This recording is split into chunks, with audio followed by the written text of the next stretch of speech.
Hi, hello brother and sisters. Kamusta kayo? Maraming salamat sa inyo. Kay lahat na nanonood sa akin, sana mo nawaan at mapasok sa isipan at sa puso ninyo ang katotohanan. Ngayon, brothers and sisters, may isi-share na naman ako sa inyo. Ito ay mula sa sulat ni Juan 16 verse 12 to 15. Akin ito'y babasahin. Marami pa akong sasabihin sa inyo, ngunit hindi pa ninyo kayang unawain ngayon, no? Pagdating ng Espiritu ng Katotohanan, tutulungan niya kayo upang maunawaan ninyo ang buong katotohanan sapagkat magsasalita siya hindi sa ganang kanyang sarili. Sasabihin niya sa inyo ang kanyang narinig at ipapahayag ang mga bagay na darating. Pangaralan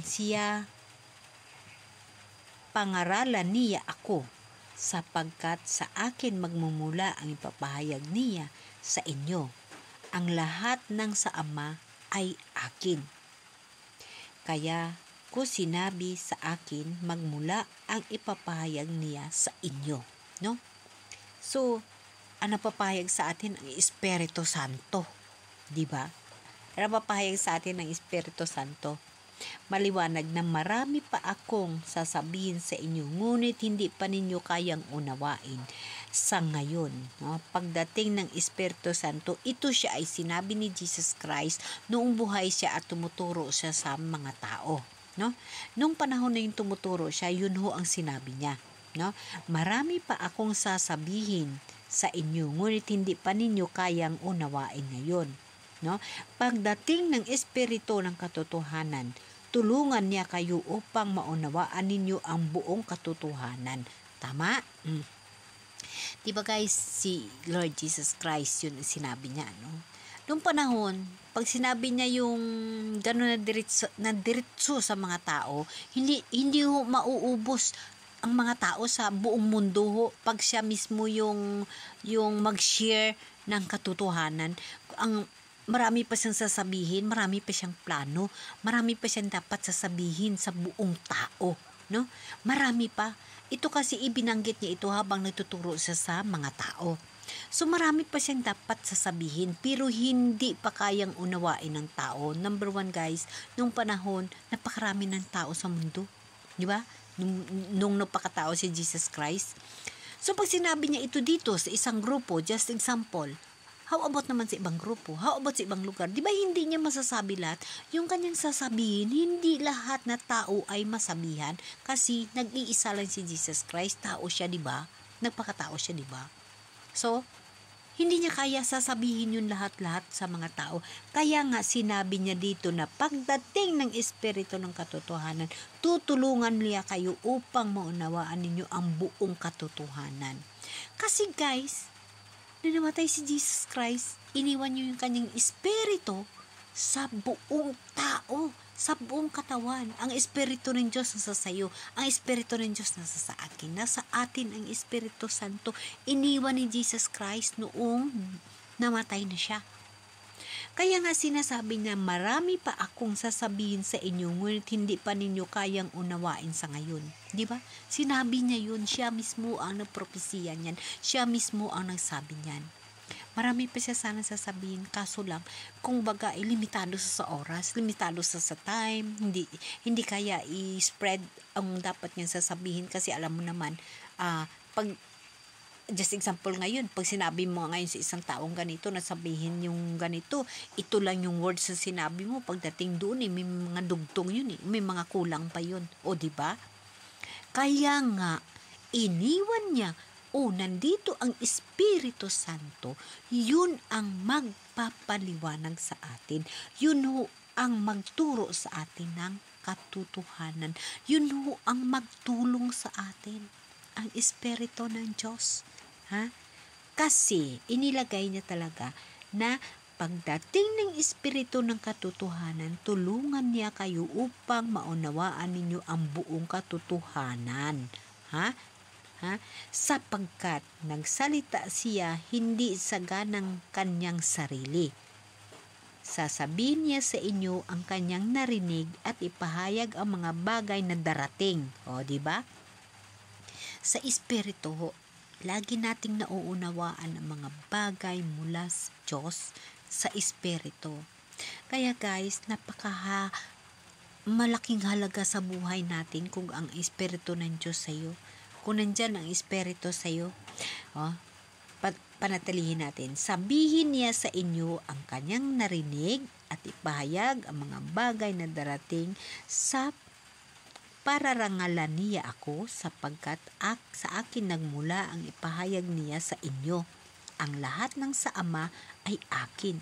Kaya ko sinabi sa akin magmula ang ipapahayag niya sa inyo. No, 'di ba? Kasi nga guys, si Lord Jesus Christ, yun din siya ang Diyos na Ama na bumaba dito sa lupa upang harapin tayo. Ngunit dahil hindi tayo mabigyan ng judgment noong pagbaba, first coming ni Jesus, kasi hindi natin nauunawaan ang lahat na nangyayari, kaya nga namatay siya. Ang kanyang espiritu, yun ang ibinahagi niya sa bawat isa sa atin. Kaya nga nakalagay ang Espiritu ng Diyos nasa sayo at nasa sayo rin. Ang Espiritu ng Diyos nandito sa atin kasi yun ho ang tuturo sa atin ng mga bagay-bagay na dapat nating gagawin upang humarap tayo sa Diyos nga Ama. Hindi ho pwedeng bumaba ang Diyos na Ama noong panahon at ngayon kasi siya ho ay banal. Wala ho taong makakalapit o makakahawak o makatagal sa kanya kasi siya ho ay banal, tayo ho ay makasasala. Kaya nga ibinaba muna si Jesus Christ bilang tao para magsama sa atin, magsama ng mga unang panahon doon sa mga tao, at ang Espiritu ay nasa sa atin na ngayon, sa New Testament na tinatawag, ngunit nakalagay na ang salita ng Diyos, magunaw man ang mundo, ang salita ng Diyos ay hindi. Ha? At ang salita ng Diyos guys, ang makakaunawa nito, yung buong panampalataya, ang Espiritu ng Diyos sa kanya, maunawaan niya, madali niya maintindihan kung ano ang mga ibig sabihin. Kasi sa totoo lang guys, napakahirap po basahin ang Bible. Mahirap po. Ngunit pag ang Espiritu ng Diyos nasa sayo, madali lang ho. Kaya dapat nating alalahanin lagi, ang Espiritu ng Diyos nasa sayo. Ang Espiritu ng Diyos nasa akin. Nasa atin na ang Espiritu ng Diyos. Nandito na sa atin ang Espiritu ng Diyos. Kung ano man ang pinapahiwatig niya dito sa mga Bible, yung mga sign sa kanyang second coming, yun ho guys, propesya, mangyayari ho yun. Mangyayari ho yun. Now, sa panahon natin ngayon guys, nabubuhay tayo sa Espiritu Santo. Ang Espiritu ng Diyos ang atin ikinabubuhay. So guys, hanapin nyo ang Espiritu. Hanapin ninyo ang Diyos sa isig natin katao. Kasi guys, ang Diyos, ang Espiritu ng Diyos, nandyan sa kapwa natin. So, hahanapin natin ang Diyos. Ang Espiritu nasa atin. Nasa atin ang Espiritu. Hahanapin natin ang Diyos. Kay ang Espiritu, ang Diyos. Siya si Jesus Christ, iniwan niya yung Espiritu. At bumalik siya doon sa langit sa Diyos na Ama kasi silang tatlo ay iisa. Ang Diyos na Ama nagpakatao kay Jesus Christ, namatay si Jesus Christ, naiwan yung kanyang Espiritu. Ang Diyos na Ama nandyan sa langit. Siya yung maghukom sa atin at bababa sa last na final judgment ng buong mundo. So guys, ang Espiritu ng Diyos nasa sayo.